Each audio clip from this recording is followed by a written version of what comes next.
Hi, welcome to the Pursuit of Truth. So this one is about EHCP, schooling, government, etc.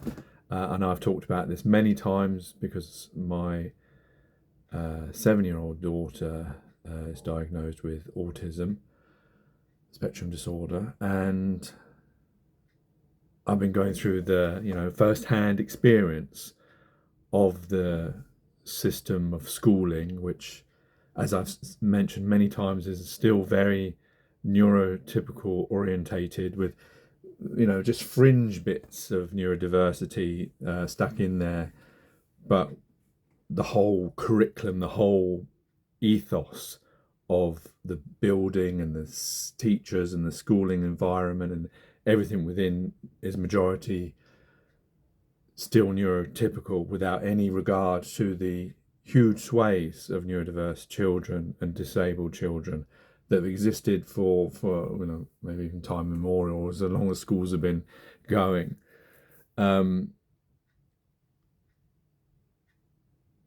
So recently had the second annual review, and the council were unable to attend personally, and were also unable to connect to a Teams meeting, which is unfortunate because I personally regard it as their meeting. Although in their Send Code of Practice, which I've read bits of, they actually put it down to the school to do, which I think is I mean, to be honest, actually should be a third person doing it, because it's like marking their own homework. Because Section F, which is legally binding, and my understanding is it's legally binding and those things have to be done, is in both of their interests to say it's been done, because legally the council are responsible for action in those, and this is my understanding, a Section F. So therefore they're going to want to say that it's been done, and obviously they pass it to the school to do on their behalf. And so the school are going to want to say that they've done it because they don't want to be in trouble either. So you've got both of them marking their own homework. How and in an education system where you wouldn't be able to mark your own exam paper because of that kind of bias, why is it that in this kind, when it's to do with disabled children, when it's to do with neurodiverse children, EHCPs are allowed to be marked by the people that it would be in their favour to say, yes, we did everything? And the thing is, like, what I found out by bits of research of it is that, well, it's a pointless exercise anyway, because even if they, like with ours, in Section F, it has that Alina should have 4 sessions of speech and language, which I thought that the school, I thought that SALT were going to do at the school, because that's what I'd said. It'd be better that they do it when Alina's in that school environment to help them, to help with her cognitive and communication ability. Rather than us taking her to a room where she does the same thing of like picking up bits of toys and saying us and them and all those different communication things to do, which was really helpful the first time, but just repeating it again and again, I don't think is really going to. It may help, but it's not the best use of speech and language. It shouldn't be just this kind of superficial, especially when that communication is so important in education, and is often a problem with neurodiverse and especially autistic children, and therefore it should be something much, much more than what is on offer. But apparently that hasn't actually happened, and therefore, and then when I asked them about that, the council, they just say that, well, if you want Alina to go to speech and language sessions, you just have to ask us or the school. But it's in Section F. It's in Section F, which is meant to be in there so that you are legally bound to do it, and that you're meant to ask the school or arrange it, not for us to then ask you to do it.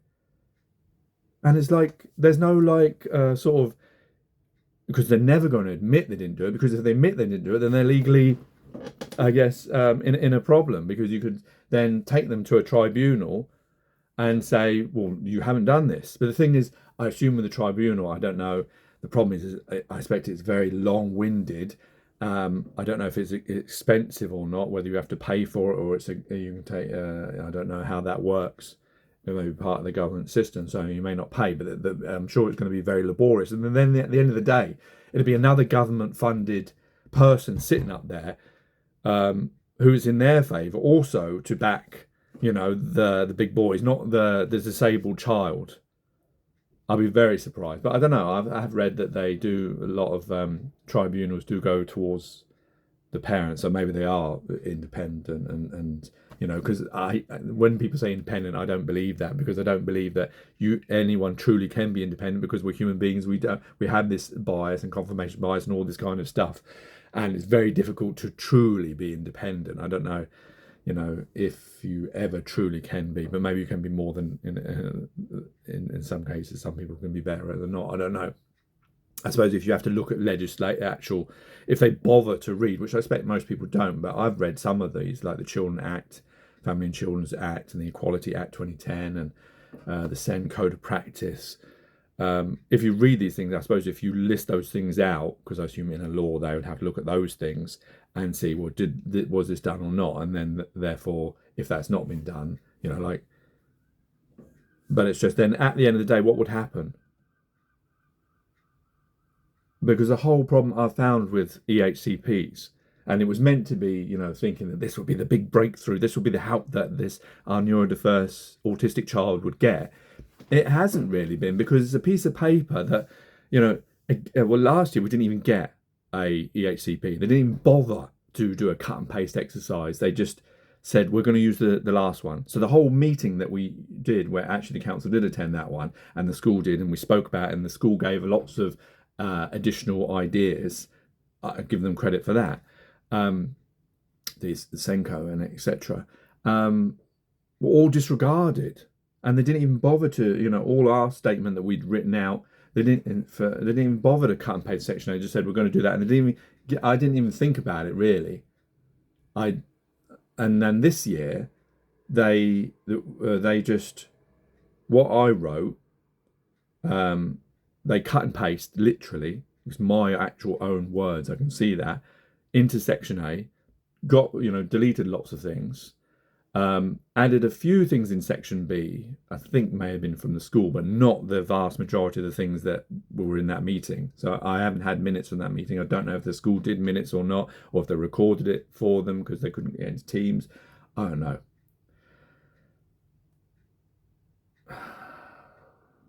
And if you're changing section B, as section B and section F are meant to be interlinked, how is section F completely the same for 2 years? And it's like, so those bits in section B, but then when you actually read section B, it's meant to be needs. But when I read linguistically, the majority of section B is what Alina can do. It isn't actually listing her needs. And therefore, it's very superficial, this EHCP. And I don't know if they're all like that. I don't know, if you have a child with neurodiversity or disability or autism, etc., and you have an EHCP, please tell me how your is going, whether it is the same all the way around. I know that even at the school they said that they felt that they were inappropriate now and that the government were looking into them. And then they're going to use their own AMPs again, which they're not much better either, because but at least they change.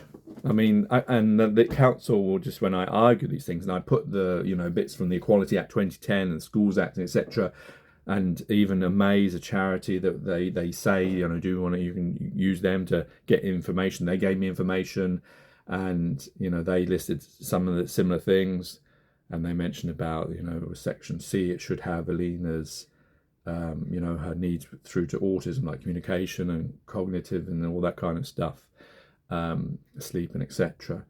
But it doesn't, it has nothing in there now, because they've taken out the ASD that they used to just wrote in there. And what was I just talking about? Section B, section F, not changing. Just the superficiality of it, and the fact that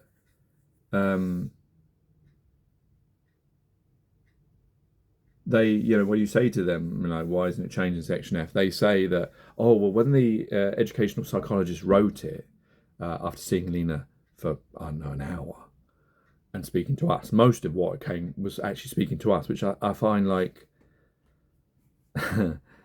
anyway, is that this thing is written for the whole of primary, which, if that's true, that's up to 10 years old. Are you telling me that in any other thing that you could write something? I mean, even the curriculum doesn't work like that. The curriculum changes every single year. Why does the curriculum change every single year? Because, you have to teach different things each year. But they're saying that they can write this Section F, and it's valid for how many years? So what is it 4, 5, 6, 7, 8, 9, 10? 7 years. Really? And you're straight face going to tell me that? I mean, that's absolutely bullshit, isn't it? Sorry for the language, but it is absolutely, there's no other, I don't know, is there any other system where, especially like, because children, and especially within neurodiversity, things change up and down, regression and etc., and things get better, and as time goes, most the pediatrician said that Elena's autism will get better or fade, as it were, not like grow out of it, but in that essence. But as we've seen, like with her communication, she never used to talk. Now she is speaking. It's rudimentary. It's not as good as, say, twin Aiden, but it's much, much better. And there is more, like, comprehension now, and you can ask her to get things, and she understands certain things. And she did well on her SAT maths test. I don't know what happened with the English one, but the maths one, she got 17, I think, out of 24. But then she drew on the last one.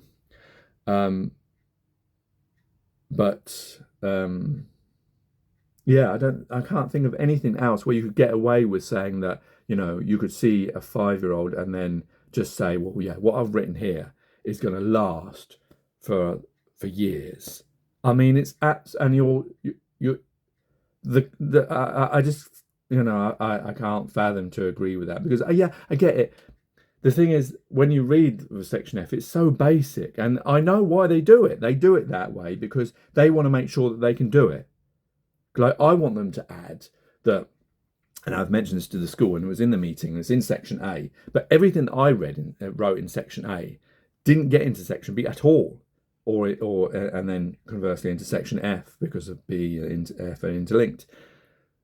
They have no regard, even though the SEND Code of Practice mentions that this is meant to be a collaborative thing, and it's meant to, the teachers who are educationists, that's their job to teach, and they're the ones actually doing it. So you'd think that, like I said, that they would be the best in the knowledge.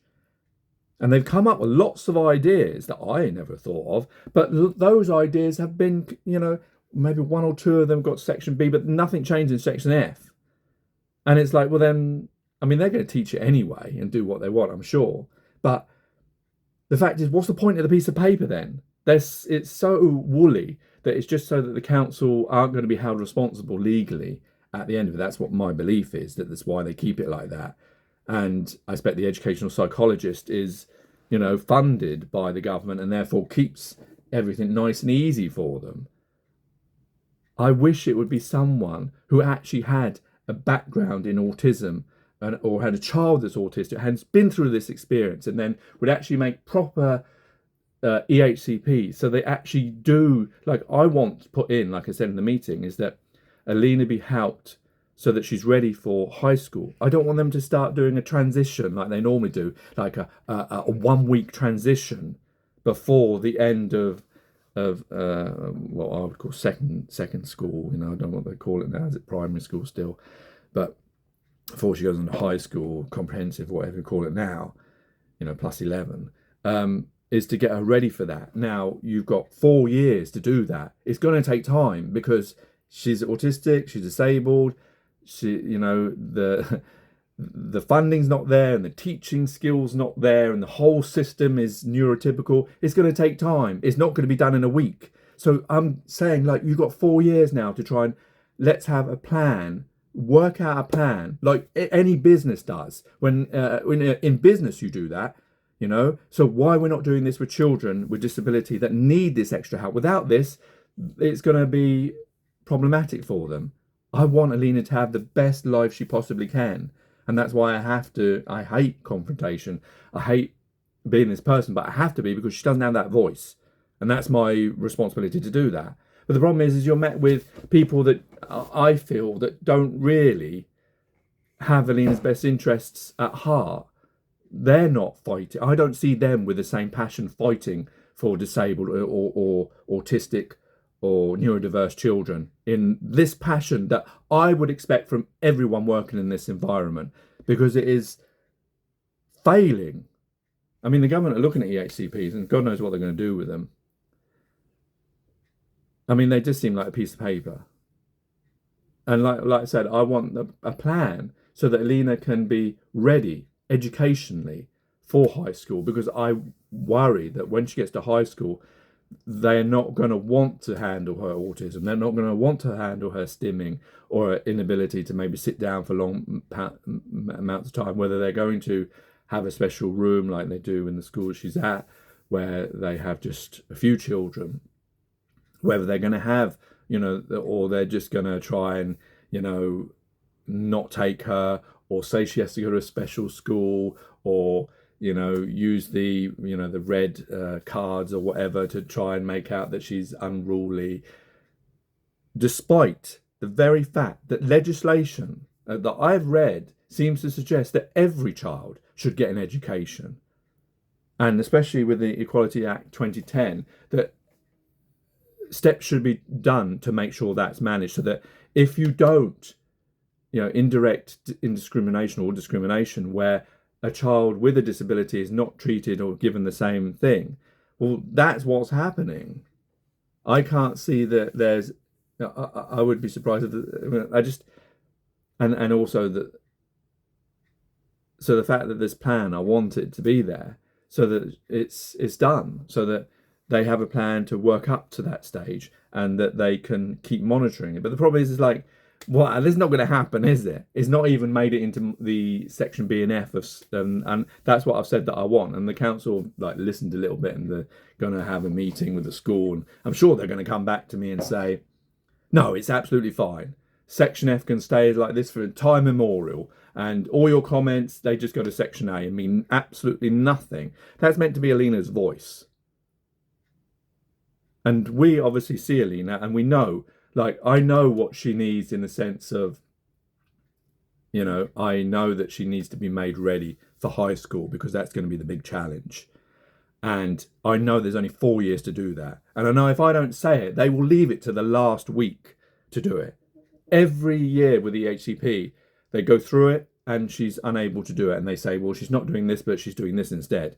She's, they want to do the now and next board. She doesn't do that, but she does work with communication or whatever, or the pictures, she doesn't like pointing the pictures thing, which is in there. She's doing now the words verbally. Well, maybe that's better, because that's, you do the pictures to get to the verbal part. So they want to keep that in, even though, we passed that and she's not doing it. They want to keep letting her keep failing the EHCP. And they don't really mark, I asked them how much of Section F has been done. And they're never going to, I asked so many questions in my response in their form and in emails afterwards, when they just didn't really want to, they gave me some answers back to a few of my questions. They did such a poor response of responding to my questions as they did with cutting and pasting that EHCP.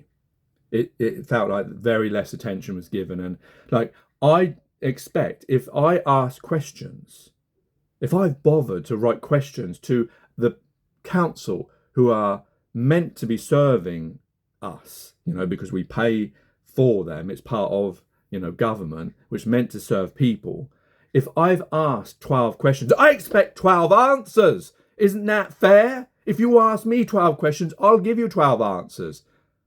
It seems to be like, sorry, I'm getting angry, but it's how it makes you feel. You feel so frustrated because it's like they can just ignore you. And you can ask them, what's it like, Section F, can you tell me, have you monitored that? Have you monitored, that the school have done all those things? I bet they don't. They probably don't even ask them, here's all the things. Did you do all these things? And are they ever going to tell us? No, we didn't do these things. because they're marking their own homework, and it's just like, it's just so frustrating, because the thing is, like, it's like everything, it's just failed. And it's, I mean, only the teachers who are doing their best to, I don't know how much SEN knowledge, how much autistic knowledge, how much training they've had to give them, the thing is it's done very, schooling is done very superficially. Like, I wonder sometimes, even like before this, like with teachers, can you become a teacher? What grade in English and maths do you have to have? Do you have to have? I would expect all teachers to have A and B. I know I don't have it. I would never be an English or maths teacher because I've got C's and D's. But I wonder whether there are maths teachers who have C's and D's. Why? This is the problem. But the problem is, I guess I'm being idealistic in the sense that, well, they're probably all in private school. And that's the problem. We shouldn't have private school. There should just be school. That's it. The government shouldn't have a system where it allows a disparity of education. It should be one system of school, and it should be the best teachers possible. Another problem is that there's probably not enough, and so they have to have and areas, other area, more monies in certain areas. And this is the problem with the whole system of how we work. But at the end of the day, what you're going to get is an equal education for children, depending where they're born and who their teachers are. I mean, I know that's always been the thing, but how many years are we going to carry on doing that until it's sorted out? It's like with the SEN thing. You have a neurotypical system of exams and things that don't work very well with neurodiverse children. You've got a school environment where the neurodiverse children don't have separate teachers, especially for, like, I wrote to the Alina's letter in this Pursuit of Truth, and wrote to the government and all sorts of people, and MPs and councils and schools, trusts, of this idea of having, in every class you have the teacher and you have a special SEN teacher, so that every class has, because they tend to have more than one person in them these days. In our day, they just had one teacher, that was it. Now they have like 4 people in there, and TAs and etc. But there should be one qualified teacher and one qualified SEN teacher. Or they could have, though I worry about this because obviously I was in the 80s where you had special school classrooms just for children who were probably autistic or had who were neurodiverse, who was slow in learning, and that I don't think ended well for them. But maybe that wouldn't happen now because of all the legislation, the things you would hope. So that's why I worry about having them separate, because then it's like a way for the school and the system to sort of concentrate on one side rather than the other. But if that works better for the children, as long as, because at the moment, Alina, I'm sure her teacher, I don't know whether she's a teacher or a teaching assistant. And I think that, really, if you're going to have a special room for Alina, then the person teaching her must be a qualified teacher, whether it's a PCA or whatever it is that makes them teachers, and not a teaching assistant, because then I think you're going against the School and Families Act legislation, which, well, though that does have like an A and a B, isn't it? Whereas it says that you should have a qualified teacher, but then it does say under certain circumstances. But the thing is, if at the end of the day, what the government want, and it's the school is, they want good, results, A's and B's and etc. In primary, it's not so important. But obviously they do want their Ofsteds and all that to look good. And that's why I think sometimes they try to encourage you to move your children, like every single meeting we've ever been to, except when the council there, which has been, I think, 3, every other single meeting, every AMP, this last EHCP is always, I think Alina would be better in a special school. But I wonder, because I know parents who have, and it isn't, and the children still come home, and the teachers are maybe not qualified enough or unable to look after, I don't know. But it doesn't seem like that system really is any better than the system in the school. But it's like, why is the school, if the school's read, which I expect they haven't, legislation, then why are they not wanting to give that education to every child? Because it's so important, and especially more so for children who are neurodiverse or got disability or are learning problems, because giving them that means that, like from a government perspective, the system, which I don't believe in, but in the system that we live in, is that the government would needs as many good people, not good people, many good educated people as possible to get good jobs and to have good salary for good taxes and all that kind of stuff, and the prospects of the country. And that's linked to education, because that's the beginning. The good education leads to a good job, leads to good tax, leads to good, all these different inventions and all this kind of stuff, and things running well, and productivity, which that's, from a government point of view, that's how I look at things, isn't it? So doing the best for children who, if you leave an autistic child or a disabled child, you don't give them the proper education, they're going to end up on universal credit. That's more benefits. There's less tax. That's, you have to find housing and all sorts of things. If you educate children at early stages, a lot of this can be passed through, especially if you have an actual proper system where you have actually looked at neurodiversity, and, like you've got the whole model of schooling, which is very neurotypical. You have a whole model for neurodiverse children. I know it's difficult, I know it's expensive, but it's probably less expensive than the universal credit and the lack of tax and all this kind of thing. And also the fact is that we're human beings, and we should want everyone to have that great education and everyone to have that great life and experience, because you need a certain level of education, a language and maths and all these other things to be able to navigate this horrible, cruel world that we live in, sorry to say, and a world that's very biased still, even though we say we're, enlightened and etc.